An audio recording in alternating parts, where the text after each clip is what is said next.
Et ça, c'est peut-être parmi les fonctions les moins connues, la plus importante, parce qu'elle va vraiment expliquer beaucoup de reprises de l'Ancien Testament dans le Nouveau Testament. Et c'est l'accomplissement typologique. Donc, je vous ai rappelé ce qu'était un type la dernière fois, une institution, une personne ou un événement de l'Ancien Testament qui sert d'image, qui sert d'illustration, de préfiguration, de réalité plus grande, plus glorieuse en Jésus ou dans ce que Jésus apporte. Quand on dit accomplissement en Jésus, ce n'est pas toujours dans la vie ou la mort ou la résurrection de Jésus, mais ça peut aussi être dans l'Église, parce que l'Église, c'est ce que Jésus est venu mettre en place. Donc, c'est associé de près ou de loin à la première venue de Christ. Et l'exemple que je pourrais vous donner, enfin, il y en aurait plein d'autres, en Acte 4, les versets 25 et 26, donc, il y aura pas mal de passages ce soir. Si vous avez une Bible, ce sera vraiment idéal. Alors, Pierre et Jean se sont retrouvés devant le Grand Conseil, le Sanhédrin. Ils ont dû se justifier. Ils avaient été mis en prison. Là, ils ont été libérés. Et on lit donc...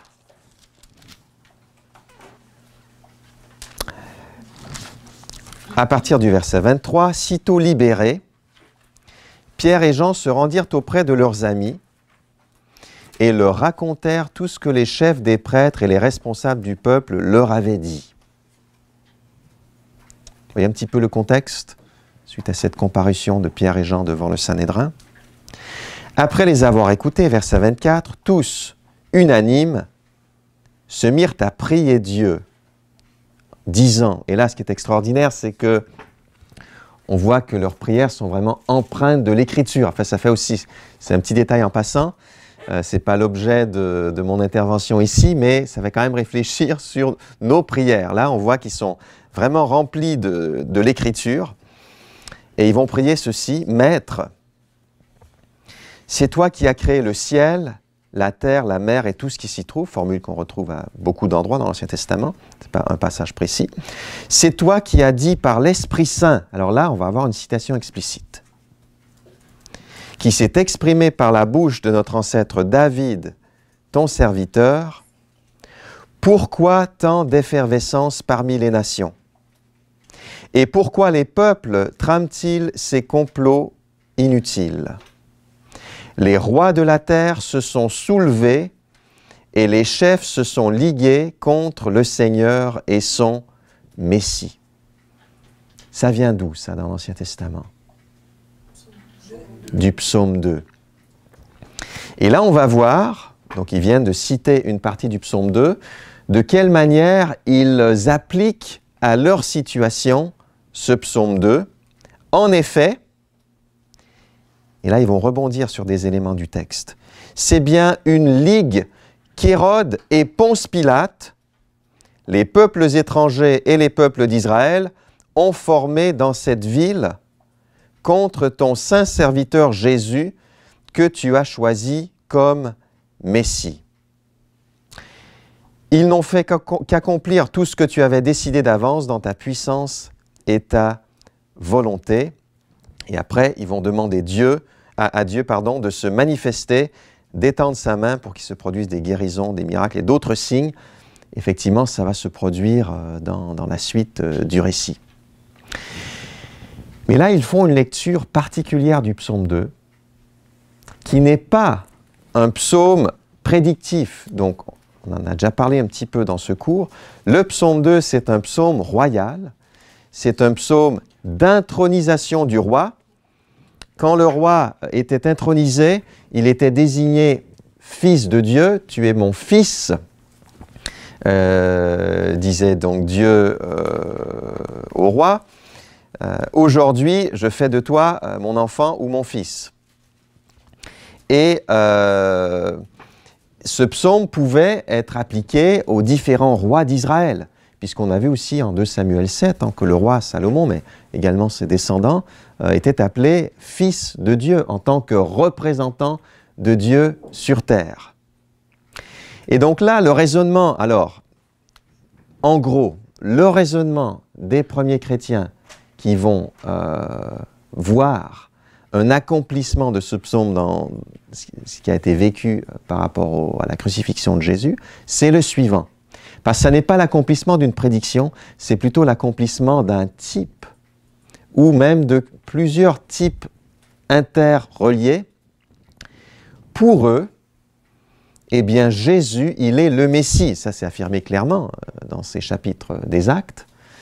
Il est le roi par excellence. Et donc, si le psaume 2 parle des rois d'Israël en général, il trouve un accomplissement typologique particulier dans le roi par excellence, le Messie loin de l'Éternel, c'est-à-dire Jésus. Donc déjà, dans leur esprit, et on a ça ailleurs dans les Actes, mais aussi dans pas mal de passages du Nouveau Testament, il y a cet accomplissement typologique. Eh bien, le raisonnement est le suivant. Si dans le contexte du psaume 2, il y a des chefs politiques, les rois de la terre, qui se liguent contre loin de Dieu, à plus forte raison, avec le Messie, le roi ultime, y aura-t-il, de manière ultime, des chefs politiques qui se ligueront contre lui? Et quelles sont les figures politiques concernées ici, d'après le texte, d'après ce qu'en disent... Pardon? Juste après la citation, au verset... Alors, peut-être d'une manière plus générale, mais spécifiquement au verset 27, c'est bien une ligue qu'Hérode et Ponce Pilate, voyez, ont formé contre le Messie. Donc, ça n'est pas... Alors, ça n'est ni un texte prédictif de l'Ancien Testament qui s'accomplit, ça n'est pas non plus une lecture arbitraire de l'Ancien Testament, et c'est ce que certains spécialistes bibliques, peut-être moins convaincus de l'unité de la Bible, et donc de la légitimité de la typologie, on dit, c'est que les auteurs du Nouveau Testament, et les premiers chrétiens en général, voulaient tellement voir en Jésus l'accomplissement de l'Ancien Testament qu'ils voyaient Jésus partout, même là où il ne se trouve pas. Mais ça n'est pas ça non plus ici. Il y a toute une réflexion typologique. Si le Messie, enfin le roi est un type du Messie par excellence, eh bien les opposants du roi sont aussi des types des opposants au Messie par excellence. Voilà le type de raisonnement, enfin le type c'est le cas de le dire, de raisonnement qu'ils ont mené. Et de la même manière, quand on a ailleurs dans le Nouveau Testament des psaumes davidiques où il est question, par exemple, des ennemis de David, des ennemis du roi, ça peut être aussi appliqué à des ennemis de Christ comme Judas, par exemple, qui a trahi Jésus. Mais dans un premier temps, le psaume s'appliquait à la personne qui avait trahi David. Vous voyez la différence? Alors, en gros, pour faire la distinction entre un accomplissement d'une promesse et l'accomplissement d'un type, on se pose la question suivante. Est-ce que ce passage de l'Ancien Testament s'appliquait dans un premier temps aux personnes et aux circonstances de l'époque?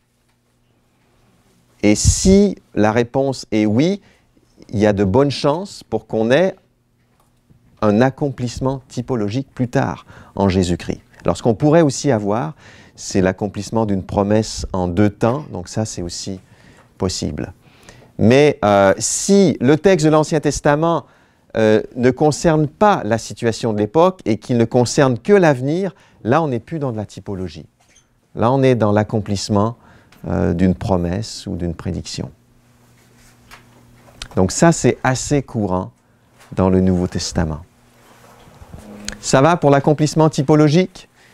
Je pense qu'il y aura d'autres exemples avec, dans les prochaines semaines, de manière plus inductive quand on sera dans les différents livres du Nouveau Testament. Quand on comprend le principe de la typologie, y a des pans entiers de théologie biblique qui s'illuminent, vraiment.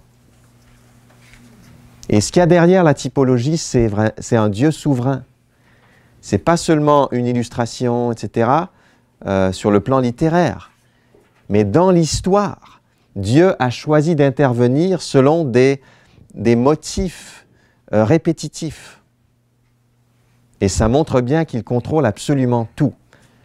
Dieu est un Dieu qui parle et qui parle de manière pédagogique, qui a choisi de parler, de se révéler progressivement et dans l'histoire d'intervenir aussi de manière qu'on puisse voir dans l'histoire d'Israël des préfigurations de ce qu'on allait vivre pleinement en Jésus-Christ. Et donc ça suppose un Dieu qui contrôle l'histoire et ça suppose un Dieu qui dit la vérité et qui annonce vraiment ce qui va se produire. Un Dieu qui ne déçoit jamais, ni dans ses actions sur le terrain de l'histoire, ni dans ses paroles. Et la typologie suppose vraiment un lien très très fort entre les deux, entre les actions de Dieu et les paroles de Dieu.